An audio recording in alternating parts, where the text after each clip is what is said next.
हात जोडून बसा. विष्णवे नमः. ओम श्री गणेशाय नमः. आता सत्यनारायण कथेचा अर्थ सांगतो. नैमिष नावाचा अरण्य. या नैमिष नावाच्या अरण्यामध्ये शौनकादी नावाचे 88,000 ऋषीमुनी वास्तव्य करीत होते. हे ऋषीमुनी एक दिवस आपल्या पुराण सांगणाऱ्या सुतांच्या जवळ गेले.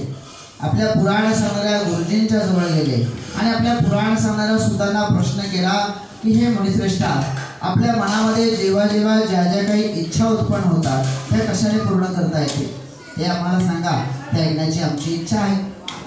सुतांनी सांगितलं की मुनी हो, हा जो प्रश्न आहे हा प्रश्न याआधी भगवान महाविष्णूंना नारदाने विचारलेला होता. तेव्हा विष्णूने नारदांना जे व्रत करायला सांगितलं, जी पूजा करायला सांगितली ती मी तुम्हाला सांगतो. ती तुम्ही शांत चित्ताने ऐका. एकदा हे महायोगी नारद मुनी जनतेवर दया करावी अशा बुद्धीने अनेक लोकांमध्ये म्हणजे स्वर्गलोक, मृत्यूलोक, पाताळलोक अशा अनेक लोकांमध्ये फिरता फिरता मृत्यूलोकामध्ये भारतामध्ये काशी या क्षेत्रामध्ये आले. या क्षेत्रामध्ये आल्यानंतर नारदांनी पाहिलं तर या ठिकाणी जन्माला आलेले जीव आहेत. या जीवांचा वेगवेगळ्या योजनेमध्ये जन्म झालेला आहे. यांना अनंत प्रकारची दुःख आहे. हे पाहिल्यानंतर नारदांना या लोकांची चिंता वाटली आणि नारद मुनी या लोकांची चिंता करत करत करत वैकुंठाला गेले. वैकुंठाला गमन करते झाले.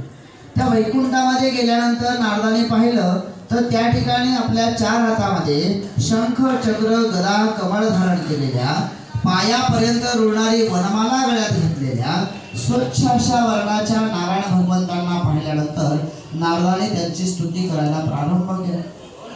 नारद मुनी सांगू लागले की ज्याचं स्वरूप वाणी व मन यांना न कळणार आहे, जो अनंत शक्तिमान आहे, जो उत्पत्ती मध्य नाश यांना रहित आहे, जो मूळचा निर्गुण आहे आणि जो जगाच्या आरंभ काळी 3 गुणांचा स्वीकार करतो, अशा या नारायणाला माझा नमस्कार असो. अशा प्रकारची आपली स्तुती ऐकल्यानंतर भगवान महाविष्णू विचार करू लागले की हे नारद इतक्या वेळा माझ्याकडे आले परंतु याने अशा प्रकारची स्तुती कधीही केली नाही. आज याने अशा प्रकारची स्तुती केली म्हणजे यांना माझ्याकडून काहीतरी अपेक्षा असेल. म्हणून नारदांना प्रश्न केला भगवंताने की नारदा, या ठिकाणी येण्याचं कारण काय आहे, प्रयोजन काय आहे, नियोजन काय आहे, आपल्या मनामध्ये काय प्रश्न आहे तो कधी करा. नारदांनी देवाचं हे भाषण ऐकलं. देवाला सांगितलं की देवा, स्वर्गलोक, मृत्यूलोक, पाताळलोक, अतल, वितल, तलातल, रसातल, भूतल अशा अनेक विवरांमध्ये अनेक लोकांमध्ये फिरता फिरता मृत्यू लोकामध्ये भारतामध्ये काशी या ठिकाणी गेलो. या ठिकाणी गेल्यानंतर पाहिलं तर या ठिकाणी जन्माला आलेले जीव आहेत. या जीवांचा आपल्या पूर्व पापकर्माप्रमाणे वेगवेगळ्या योजनांमध्ये जन्म झालेला आहे. याला अनंत प्रकारची दुःख आहे. हे भगवंता, माझ्यावर जर आपली कृपा असेल तर या लोकांची दुःख कमी व्हावी किंवा नाहीशी व्हावी यासाठी एखादा उपाय सुचवा. नारदांचं हे भाषण ऐकल्यानंतर भगवान महाविष्णू नारदांना सांगू लागले की नारदा, लोकांचं कल्याण व्हावं म्हणून तुम्ही जो प्रश्न केला तो प्रश्न अतिशय सुंदर आहे आणि म्हणून जे व्रत केल्यानं, जी पूजा केल्यानं जीवांची सर्व दुःख नाहीशी होतात असं व्रत मी तुम्हाला सांगतो. हे बसता नारदा, तुमच्यावर माझा अपार प्रेम असल्यामुळं आजपर्यंत स्वर्गलोक, मृत्यूलोक, पाताळलोक अशा कोणत्याही लोकांमध्ये कोणालाही माहीत नसलेलं महापुण्यकारक असं व्रत मी तुम्हाला सांगतो. या व्रताला सत्यनारायण व्रत म्हणतात. हे व्रत विधीपूर्वक केले असता व्रत करणारा मनुष्य या लोकांमध्ये सर्व काळ सुख भोगतो आणि शेवटी तो आनंदरूप मोक्षपदाला निघून जातो.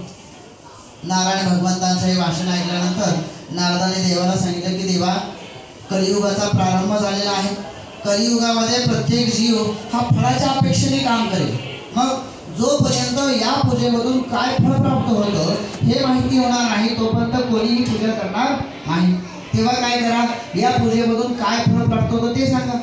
भगवान सांगू लागले की नारदा, ज्या ठिकाणी ही पूजा होईल, मग हे घर असेल, प्लॉट असेल, वास्तू असेल, कारखाना असेल, कंपनी असेल, दवाखाना असेल, एखादं कार्यालय असेल, कोणत्याही ठिकाणी ही पूजा होईल त्या ठिकाणी सदा सर्वदा सुख, शांती आणि समृद्धी राहील. धनधान्य मुबलक प्रमाणामध्ये राहील. पुत्र पौत्रांची संख्या मुबलक प्रमाणामध्ये राहील आणि जो संकल्प घेऊन पूजा केली जाईल तो संकल्प त्यांचा शीघ्र अतिशीघ्र परिपूर्ण होईल. अशी अनेक फळं या पूजेमधून प्राप्त होती. नारदाने पुन्हा देवाला प्रश्न केला की देवा, या पूजेसाठी नेमकी सामग्री काय लागते आणि देवाला काय आवडतं. भगवान सांगू लागले की नारदा, देवाला रव्याचा हलवा आवडतो, म्हणून काय करा, केळी, दूध, शुद्ध तूप, साखर, गव्हाचा रवा या सगळ्या वस्तू सवाया प्रमाणामध्ये एकत्र करा आणि त्याचा किल्ला प्रसाद देवाला अर्पण करा. आपल्या घरामध्ये चौरंग असतो, चौरंगाला 4 केळीचे खांब बांधा, त्याच्यावरती वस्त्र ठेवा, मध्यभागी तांदळाची रास घाला, त्याच्यावरती कलश ठेवा, कलशावरती पूर्ण पात्र ठेवा, पूर्ण पात्रामध्ये वरुणाद्या वाहित देवतांची स्थापना करा, मध्यभागी विष्णूला षोडशोपचारे स्थापना करून द्या. देवाला तुळस प्रिय आहे म्हणून देवाचं नाव घेत घे देवाला तुळस अर्चन करा. ब्राह्मणाकडून कथा ऐका, ब्राह्मणाला दक्षिणा द्या, त्यानंतर बांधव आणि ब्राह्मण यांच्यासह भोजन करा. अशा प्रकारे ही पूजा करा. नारदाने पुन्हा देवाला प्रश्न केला की देवा, या पूजेसाठी नेमकी वेळ काय असावी. भगवान सांगू लागले की नारदा, जेव्हा आपलं मन शुद्ध असेल, पवित्र असेल, जेव्हा आपलं घर पवित्र असेल, तेव्हा कोणत्याही वेळी सूर्योदयापासून सूर्यास्तापर्यंत कोणत्याही वेळी आपण ही पूजा आपल्या घरामध्ये करू शकतो. ही पूजा करण्यासाठी कोणताही मुहूर्त पाहायला लागणार नाही, कोणताही दिवस पाहायला लागणार नाही. कोणत्याही दिवशी, अगदी अमावस्येच्या दिवशी जरी आपण ही पूजा केली तरी आपल्याला या पूजेमधून फलप्राप्ती होईल. कलियुगामध्ये आपल्या सर्व जीवांना दुःख नाशनासाठी हा एक सोपा उपाय गेल्या 5000 वर्षापासून आपल्या पृथ्वी तलावरती उपस्थित आहे. हातामध्ये असलेली फुलं तुळस देवावरती वाहून द्या. संतोष टेकात आणि घंटी वाजवा. इथे श्री स्कंद पुराणे वागंडे सत्यनारायण कथायाम अध्याय गोडा पुंडली कमला हरिहर श्री ज्ञानदेव तुकाराम पंढरीनाथ भगवान की जय. गोपाल कृष्ण भगवान की जय. सत्यनारायण भगवान की जय. श्री गुरुदेव दत्त श्री गणेशाय नमः. पुन्हा तुळस फुल हातामध्ये घ्या. दुसऱ्या अध्यायामध्ये काय झालं तर नारदाने देवाला प्रश्न केला की देवा, ज्याप्रमाणे तुम्ही लोकांच्या कल्याणासाठी मला ही पूजा करायला सांगितली, त्याप्रमाणे तुम्ही या आधी पृथ्वीवरती कोणाला सांगितली का, कोणी ही पूजा केली का, कोणाला या पूजेचा लाभ झाला का, ते सांगा. भगवान सांगू लागले की नारदा, जे लोक परोपकारी आहेत, सत्यवादी आहेत, धार्मिक आहेत, धर्म वाढवणारे आहेत, धर्मावर निष्ठा ठेवणारे आहेत, धर्माप्रमाणे आचरण करणारे आहेत, अशा लोकांवरती मी नेहमी कृपा करीत असतो. आणि मग या सगळ्या तत्वामध्ये काशी नगरामधला शतानंद नावाचा ब्राह्मण बसत होता. या ब्राह्मणावर कृपा करावी म्हणून मी काय केलं, म्हणून मी एका वृद्ध ब्राह्मणाचं रूप घेतलं. त्या काशी नगरातल्या ब्राह्मणाच्या समोर प्रकट केलं. त्याला प्रश्न केला की हे ब्राह्मण श्रेष्ठा, तू दररोज पृथ्वीवरती का फिरतो ते मला सांग. तेव्हा त्या ब्राह्मणानं सांगितलं का महाराज, मी अतिशय गरीब ब्राह्मण आहे, माझ्या घरामध्ये गरिबी आहे, माझ्या घरामध्ये दारिद्र्य आहे. आणि मग हे गरिबी असल्यामुळं, दारिद्र्य असल्यामुळं मला माझ्या कुटुंबाचा उदरनिर्वाह करण्यासाठी दररोज पृथ्वीवरती भिक्षा मागण्यासाठी फिरावं लागतं. तेव्हा काय करा, मला या दुःखातून, या गरिबीतून, या दारिद्र्यातून मुक्त होण्यासाठी एखादा उपाय सांगा. आणि मग मी त्यावेळी त्या ब्राह्मणाला हे सत्यनारायणाचं विधान सांगितलं. या ब्राह्मणानं काय केलं तर या ब्राह्मणानं आपल्याला दुसऱ्या दिवशी जेवढी भिक्षा मिळाली तेवढ्या भिक्षेमध्ये आपल्या घरामध्ये येता सांग देवाची पूजा केली. या पूजेचा प्रभाव असा झाला, या ब्राह्मणाच्या घरामध्ये असणारी गरिबी, त्याच्या घरामध्ये असणारं दारिद्र्य हळूहळू दूर होऊ लागलं. आणि म्हणून तो काय करू लागला, म्हणून तो आपल्या घरामध्ये प्रत्येक महिन्याला ही पूजा करू लागला. पुष्कळ पुण्य प्राप्त केलं आणि शेवटी तो आनंद रूप मोक्षपदाला जाऊन पोहोचला. एकदा हा ब्राह्मण आपल्या वैभवाप्रमाणे आपल्या घरामध्ये देवाची पूजा करत असताना लाकडे विकणारा मोळीविक्या त्या ठिकाणी आला. तहानेनं व्याकुळ झालेला होता. मस्तकावरची मोळी ब्राह्मणाच्या दारासमोर उतरली. ब्राह्मणाच्या घरामध्ये प्रवेश केला आणि पाहिलं तर तो ब्राह्मण कोणती तरी पूजा करीत आहे. हे पाहिल्यानंतर त्या ब्राह्मणाला नमस्कार केला. विचारले की महाराज, आपण ही जी पूजा करीत आहात, ही पूजा केला तर काय फळ प्राप्त होतं. त्या ब्राह्मणानं सांगितलं की आपल्या मनातल्या सर्व इच्छा पूर्ण व्हाव्या, सर्व इच्छा पूर्ण करणारा भगवान महाविष्णूंचं मी पूजन करतोय आणि त्यांच्या आशीर्वादानं माझ्या घरामध्ये धनधान्याची समृद्धी आहे. हे ऐकल्यानंतर त्या मुळी विक्याला खूप आनंद झाला. त्याने काय केलं, त्या ब्राह्मणाकडून हे व्रत समजावून घेतलं, पूजा समजावून घेतली, प्रसाद भक्षण करून पाणी पिऊन शहरात मोळी विकण्यासाठी निघाला. आपल्या मस्तकावर लाकडाची मोळी घेतली, देवाचं चिंतन करू लागला आणि चिंतन करता करता तो धनिक लोकांच्या नगरामध्ये जाऊन पोहोचला, श्रीमंतांच्या नगरामध्ये जाऊन पोहोचला. त्या दिवशी त्याला त्याच्या मोळीचं दुप्पट द्रव्य मिळालं. मग त्याने काय केलं, मिळालेल्या त्या द्रव्यामध्ये, मिळालेल्या पैशामध्ये पूजनाची उत्तम तयारी केली. आपल्या घराकडे परत आला. आपल्या घराकडे परत येऊन आपल्या घरामध्ये आपले इष्ट मित्र नातेवाईक यांच्यासह यथासंग देवाची पूजा केली. या पूजेचा प्रभाव असा झाला की हा मोळी विके सुद्धा धनधान्य पुत्र इत्यादी संपत्तीने युक्त झाला आणि या लोकांमध्ये सर्व काळ सुख भोगून शेवटी तो आनंदरूप मोक्षपदाला जाऊन पोहोचला.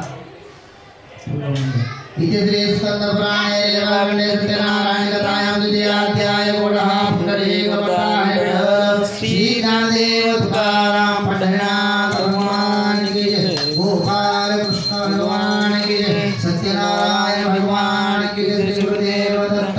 देवाला आशीर्वाद आणि स्वतःला पण लावून घ्या.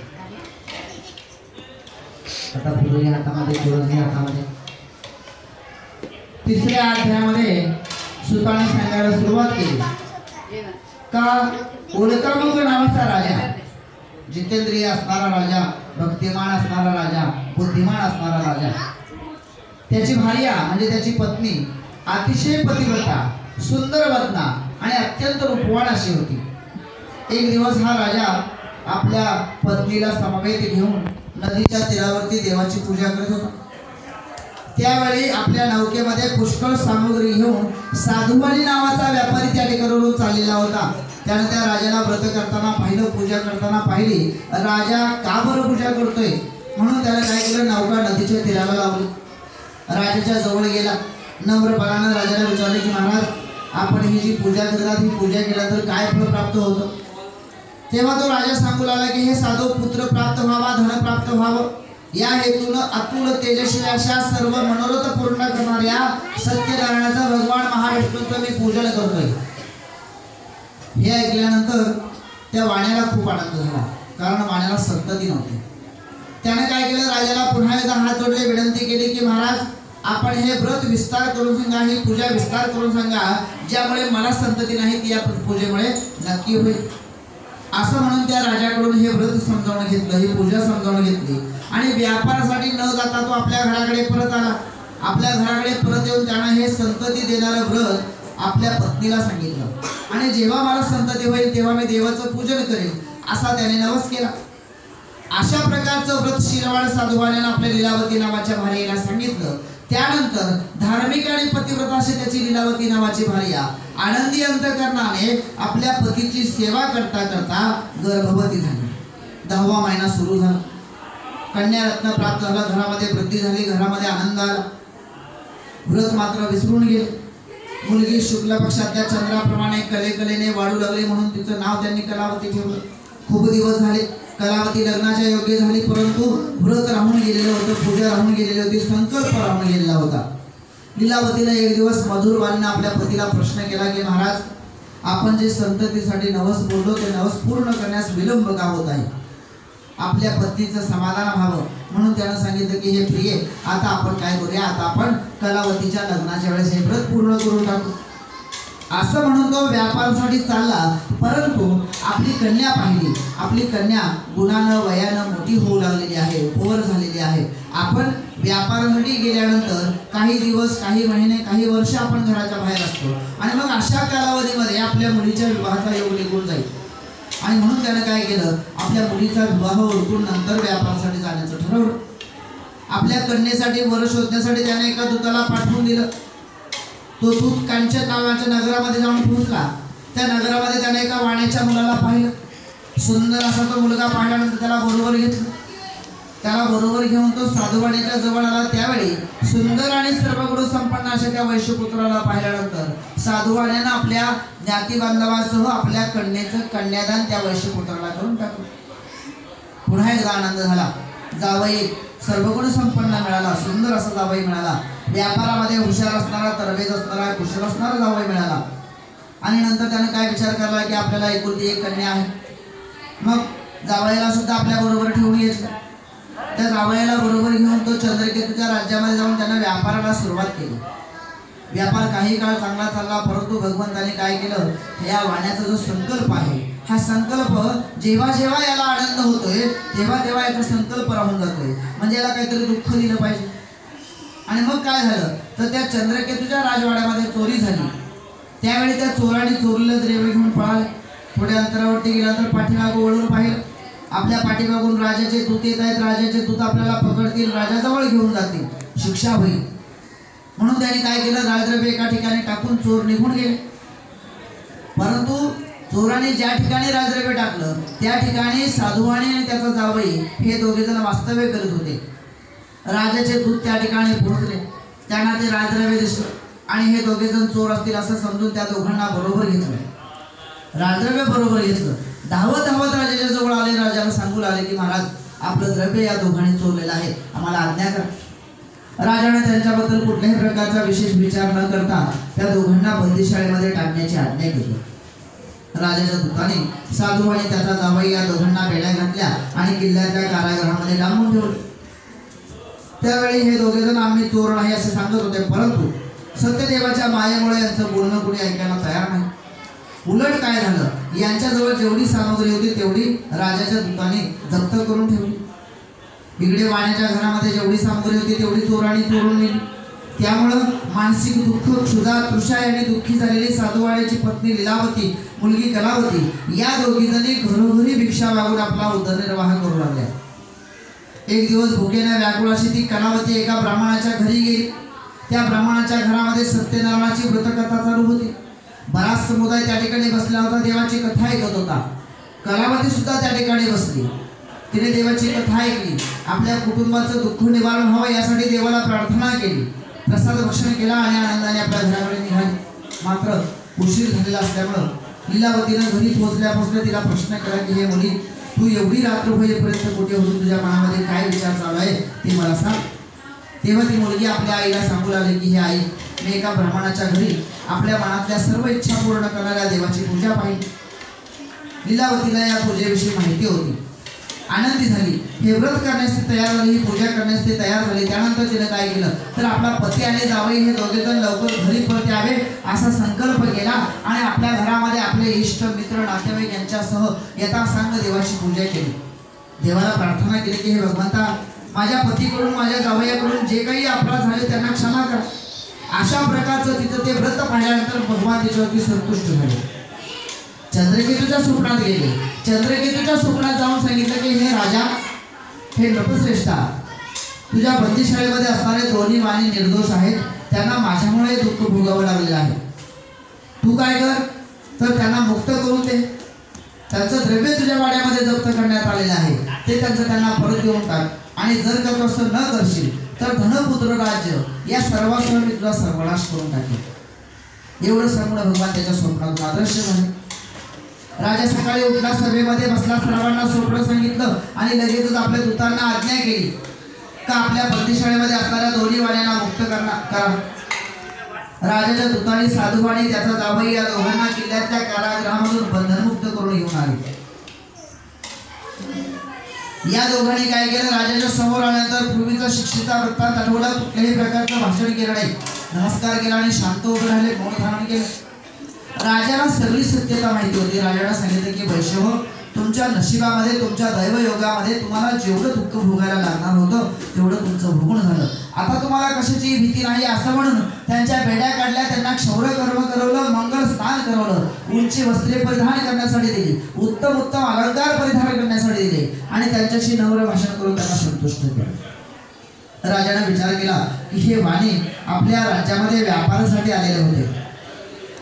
मी यांना बंदीशाळेमध्ये टाकलं, यांचा व्यापार थांबला, व्यापारामध्ये यांना फायदा झाला असता, माझ्यामुळे यांचं नुकसान होत आहे. म्हणून राजाने काय केलं, वाण्याकडची जेवढी सामग्री होती तितकीच अजून सामग्री वाण्याला देऊन टाकली आणि सांगितलं की हे साधू, आता आपण आपल्या घरी जा, आता आपल्याला कशाची भीती नाही. तेव्हा साधू आणि त्याचा जावई या दोघांनी चंद्रकेतू राजाला नमस्कार केला आणि आपल्या घराकडे परतीच्या प्रवासासाठी निघाले. इथे श्री स्कंद पुराणे देवाखंडे सत्यनारायण कथायाम तृतीयाध्याय गोडा पुंडलिक वरदा हरी विठ्ठल श्री ज्ञानदेव तुकाराम पंढरीनाथ भगवान की जय.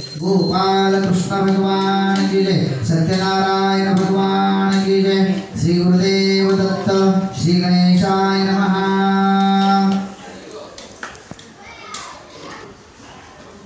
चौथ्या अध्यायामध्ये सुताने सांगायला सुरुवात केली. वाणी विचार करू लागला की या राजाने आपल्याला बंदिशाळेमध्ये का टाकलं हे आपल्याला माहिती नाही. राजा आता आपल्याला बंदिशाळेतून मुक्त करतोय, का करतोय हे आपल्याला माहिती नाही. राजानं आपली जेवढी सामग्री होती तेवढीच अजून आपल्याला सामग्री दिलेली आहे. एवढं सगळं राजा आनंदी अंतःकरणानं का करतोय हे माहिती नाही. परंतु हे सगळं समुद्र मार्गावरून घेऊन जात असताना आपल्याकडून कोणीही चोराने लुटारूने आपल्याकडून ते घेऊ नये म्हणून त्याने काय केलं तर त्या छत्रकेतूच्या राजवाड्यामध्ये जेवढे ब्राह्मण होते तेवढ्या ब्राह्मणांना दक्षिणा दिली, त्यांचा आशीर्वाद घेतला आणि आपल्या घराकडे परतीचा प्रवास सुरू केला. भगवंताने काय केलं, या वाण्याकडे आता राजाने द्रव्य जास्त दिलेलं आहे, मग आपण याची परीक्षा करू म्हणून भगवंताने काय केलं, संन्यासाचा वेश धारण केला आणि संन्यास वेशधारी भगवान वाण्याच्या समोर प्रकट झाले. वाण्याला विचारलं की हे साधू, तुझ्या नौकेमध्ये काय भरून व्यापारासाठी चाललं. धनाने उन्मत्त झाल्यामुळं या दोन्ही वाण्याने देवाजवळ कटू शब्द वापरले की संन्यासी बुवा, आमच्या नौकेमध्ये बेली आणि पानं भरलेली आहेत, आम्ही बेली आणि पानांचा व्यापार करतो. हे ऐकल्यानंतर भगवान तथास्तु म्हटले आणि थोड्या अंतरावरती समुद्राच्या तीरावरती जाऊन बसले. इकडं वाण्याने आपलं नित्यकर्म केलं, नौकेकडे परत आला. पाहिलं तर नौका हलकी झाली होती, पाण्यावरती तरंगत होती. नौकेमधल्या सगळ्या द्रव्याचं पानाफुलामध्ये रूपांतर झालेलं पाहिल्यानंतर त्याला आश्चर्य वाटलं. आश्चर्यचकित झाला, मूर्छा आली, जमिनीवरती पडला. थोड्या वेळाने सावध झाला, चिंता करू लागला. त्यावेळी त्याचा जावई त्याला सांगू लागला की महाराज चिंता करू नका, संन्याशाचा शाप खरा ठरला. आपण जोपर्यंत त्या संन्याशाला शरण जाणार नाही तोपर्यंत आपल्याला हे पुन्हा प्राप्त होणार नाही. आपल्या जावयाच्या म्हणण्याप्रमाणे तो येतीजवळ जाण्यासाठी तयार झाला. त्यांच्या जवळ गेला, त्यांना साष्टांग नमस्कार घातला आणि सांगू लागला की महाराज मी आपल्या जवळ जे खोटं बोललो त्या अपराधाची आपण मला क्षमा करावी. असं म्हणून तो पुन्हा पुन्हा नमस्कार करू लागला आणि दुःखी झाला. तेव्हा त्या दुःख करणाऱ्या शोक करणाऱ्या साधूवाल्याला भगवान सांगू लागले की साधू, दुःख करू नको, शोक करू नको. मी सांगतो ते ऐक, तू माझं पूजन करण्याचं वारंवार टाळत आहेस आणि म्हणून माझ्या आज्ञेनं तुला वारंवार दुःख भोगावं लागत आहे. तेव्हा साधू आणि भगवंताची स्तुती करायला लागला की देवा, ब्रह्मदेवासारखे देव तुमचं रूप आणि गुण जाणू शकले नाही. हे प्रभू, हे तुमचं आश्चर्य आहे आणि मी तर तुमच्या मायेनं मोहित झालेला एक मूर्ख माणूस आहे. मी आपणास कसा जाणे. मी आता आपल्याला शरण आलेलो आहे. मी यथाशक्ती आपलं पूजन करेन. माझं आपण रक्षण करावं. माझं जे पूर्वीचं द्रव्य आहे ते माझं मला पुन्हा प्राप्त होईल. भगवान तथास्तु म्हटले. त्या ठिकाणाहून अदृश्य झाले. वाणी नौकेकडे परत गेला. पाहिलं तर नौका पूर्वीप्रमाणे द्रव्यानं भरलेली होती. हे सगळं मला देवाच्या कृपेने मिळालं, सत्यदेवाच्या कृपेने मिळालं. म्हणून त्याने काय केलं, नौकेवरती यथासांग देवाची पूजा केली. प्रयत्नाने नौका नदीत लोटली, आपल्या घराकडे निघाला. आपल्या घराकडे जात असताना आपल्या पत्नीला निरोप देण्यासाठी त्याने एका दूताला पाठवलं.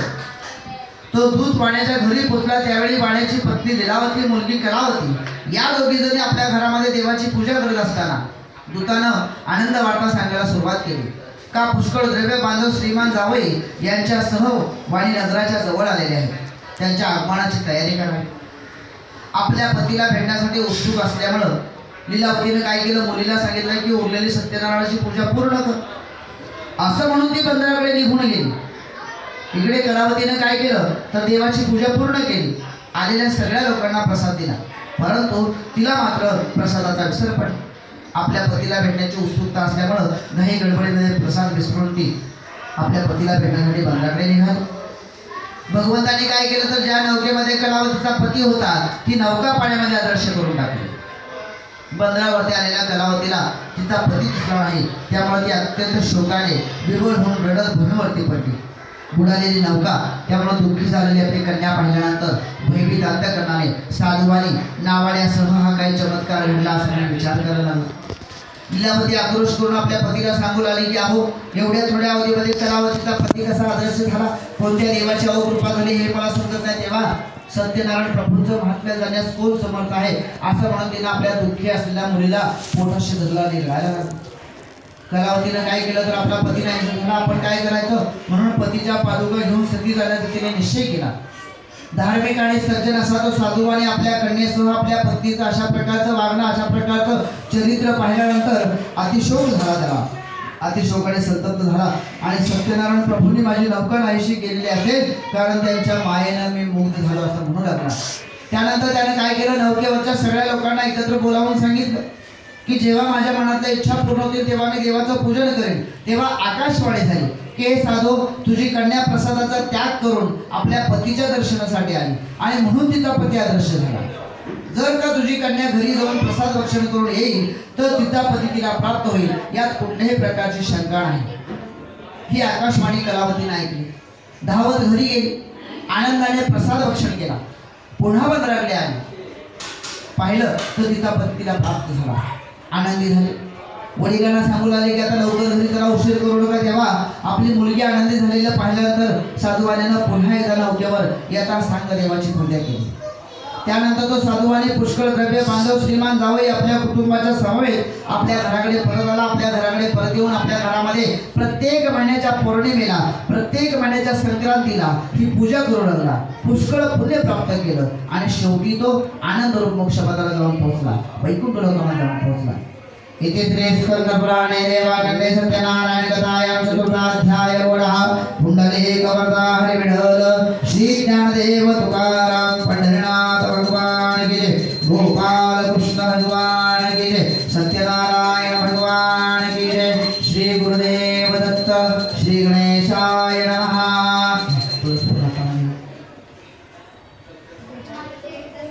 5व्या अध्यायामध्ये सुताने सांगायला सुरुवात केली का अंगध्वज नावाचा राजा, प्रजेचं पालन करण्याविषयी तत्पर असणारा हा राजा, या राजानं प्रसादाचा त्याग केला, त्यामुळे त्याला भयंकर दुःख प्राप्त झालं. ते असं एकदा हा राजा जंगलामध्ये जाऊन वन्य प्राण्यांची शिकार करून फिरलेला होता. विश्रांतीसाठी एका वडाच्या झाडाखाली आला. भल्या मोठ्या वडाच्या झाडाखाली आल्यानंतर एका बाजूला गवळ्याची मुलं देवाची पूजा करत होते. हे त्या राजानं पाहिलं, परंतु राजा त्या ठिकाणी गेला नाही. त्यानं देवाला नमस्कार सुद्धा केला नाही. गवळी लोकांनी काय केलं तर देवाची पूजा आटोपली, देवाला प्रसाद अर्पण केला. राजा आपल्या बाजूला येऊन बसलेला आहे, राजालाही प्रसाद आणून दिला. त्यानंतर सर्व गोप बांधवांनी प्रसाद भक्षण केला. ज्याने प्रसाद भक्षण केला ते आनंदी झाले. राजानं मात्र प्रसादाचाही त्याग केला. राजानं तो प्रसाद ग्रहण केला नाही. मग भगवंताने काय केलं तर या राजाच्या मनामध्ये असणारे विकल्प काढले पाहिजे. मग त्याला चांगली निद्रा लावली, झोप लावली. त्या निद्रेमध्ये त्याला एक स्वप्न काढलं की भरपूर वारा वादळ पाऊस पडतो, त्याच्यामध्ये माझं सगळं राज्य वाहून चाललेलं आहे. एवढं सगळं दुःख त्याला स्वप्नामध्ये दिलं आणि त्याला स्वप्नातून जागले. राजा इकडे तिकडे पाहू लागला, एवढ्या दुपारी एवढं वाईट स्वप्न मला का पडलेलं असेल, काय चूक झाली माझ्याकडून. आणि मग त्याच्या लक्षात आलं की माझ्या बाजूला देवाची पूजा चालू होती, मी त्या ठिकाणी गेलो नाही, देवाला नमस्कार सुद्धा केला नाही, देवाचा प्रसाद माझ्यापर्यंत पोहोचला तोही मी ग्रहण केला नाही.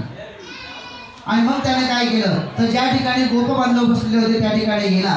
त्यानं सगळ्यांना बरोबर घेतलं आणि त्यांच्या समवेत राहून यथा सांग देवाची पूजा केली. या पूजेचा प्रभाव असा झाला की हा अंगध्वज राजा धनपुत्र वगैरे ऐश्वर्याने युक्त झाला आणि या लोकांमध्ये सर्व काय सुख बघून शेवटी तो आनंद रूप मोक्षपथाला जाऊन पोहोचला, वैकुंठ लोकांमध्ये जाऊन पोहोचला, सत्यनारायण प्रभूंच्या लोकांमध्ये जाऊन पोहोचला. हा सर्व लाभ त्याला सत्यनारायणाच्या पूजनामुळे झाला. म्हणून सर्वांनी सत्यनारायणाचं पूजन करावं. जो कोणी अतिदुर्लभ असं हे सत्यनारायणाचं व्रत करतो किंवा फल देणारी कथा भक्तिभावाने श्रवण करतो त्याला सत्यनारायणाच्या कृपेने धनधान्य आदी सर्व वस्तूंचा लाभ होतो. जो दरिद्री असेल त्याला द्रव्य मिळते, जो बंधनात पडला असेल तो बंधन मुक्त होतो, जो भयभीत झाला असेल तो भीतीपासून मुक्त होतो. इच्छित संपूर्ण ऐश्वर्य या लोकी भोगून शेवटी तो सत्यनारायणाच्या नगरात जातो. ऋषी हो, जे व्रत केले असता मनुष्य सर्व दुःखातून मुक्त होतो ते हे सत्यनारायणाचे व्रत मी तुम्हाला सांगितले. विशेषत्वे करून कलियुगामध्ये ही सत्यनारायणाची पूजा फल देणारी अशी आहे. कलियुगामध्ये या देवाला कोणी काल म्हणतात, कोणी ईश म्हणतात, कोणी सत्यदेव म्हणतात, तर कोणी सत्यनारायण म्हणतात. अशा प्रकारे नाना रूपे धारण करून आपल्या भक्तांच्या इच्छा पूर्ण करणारा असा भगवान कलियुगामध्ये सत्यनारायण व्रत रूपे होईल. म्हणून श्रेष्ठ हो, जो कोणीही सत्यनारायणाची कथा पठण करील किंवा श्रवण करील त्याची सर्व पापे सत्यनारायणाच्या कृपेने नाहीशी होतील. हे भगवंता, या कुटुंबामध्ये यांचे जे संकल्प आहे, या मुलांना, या बालकांना त्यांचं आरोग्य उत्तम राहावं यासाठी त्यांच्या घरातील कुटुंबातील लोकांकडून जो काही संकल्प करण्यात आलेला होता, हा संकल्प आजच्या पुण्यपवित्र दिवशी गणेश उत्सवाच्या समयी या ठिकाणी हा संपन्न केलेला आहे, परिपूर्ण केलेला आहे। हे करत असताना, या पूजा अर्चा करत असताना या कुटुंबातील लोकांच्याकडून, नातेवाईकांच्याकडून कोणत्याही प्रकारची ज्ञानता अज्ञानता चूक झाली असेल तर सर्वांना क्षमा करा, झालेलं कर्म मान्य करून घ्या। संकल्पामध्ये ज्या ज्या गोष्टी बोलल्या त्या शीघ्र अतिशीघ्र यांना परिपूर्णपणे यांना देऊन टाका, यांना प्रदान करा। यांच्या सर्वांच्या घरापरिवारामध्ये सदा सर्वदा सुख शांती समृद्धी प्रदान करा, सर्वांना यशलाभ जयकीर्ती प्रदान करा, सर्वांचं आरोग्य चांगलं होऊ द्या, सर्वांना भरपूर आयुष्य प्रदान करा। यांच्या सर्वांच्याच नोकरी व्यवसायामध्ये त्यांना स्थिरता प्राप्त होऊ द्या, नोकरी व्यवसायामधून येणारी लक्ष्मी यांच्या सर्वांच्या घरापरिवारामध्ये शुभलक्ष्मीच्या रूपामध्ये यांच्या घरामध्ये येऊ द्या, तिची वृद्धी होऊ द्या, तिचं रक्षण होऊ द्या, संरक्षण होऊ द्या। यांच्या मनामध्ये जेव्हा जेव्हा ज्या ज्या काही इच्छा उत्पन्न होतील त्या शीघ्र अतिशीघ्र परिपूर्ण करा। त्याचबरोबर या कुटुंबामध्ये, या घरामध्ये, यांच्या नातेवाईकामध्ये जे कोणी विद्यार्थी आहेत त्यांच्या विद्यार्थ्यांमध्ये त्यांना यशलाभ जयकीर्ती प्राप्त होऊ द्या। जे विवाहाचे इच्छुक असतील त्यांचा विवाह लवकरात लवकर जुळून येऊ द्या, ज्यांना संततीची अपेक्षा असेल त्यांना लवकरात लवकर संतती प्रदान करा। उत्तरोत्तर सर्वांचीच प्रगती होत राहू द्या, अशाच प्रकारचं यश यांना सतत प्राप्त होत राहू द्या।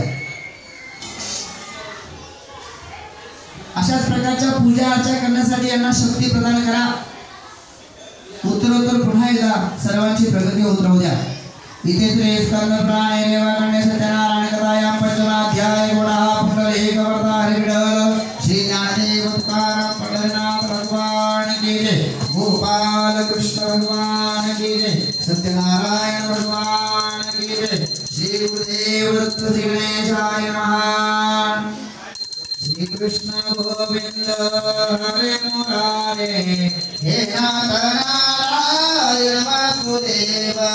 श्री कृष्ण गोविंद हरे मुरारे, हे नाथ नारायण वासुदेव, हे नाथ नारायण वासुदेव, हे नाथ नारायण वासुदेव, हे नाथ नारायण वासुदेव, हे नाथ नारायण वासुदेव। श्री कृष्ण गोविंद हरे मुरारे, हे नाथ नारायण वासुदेव।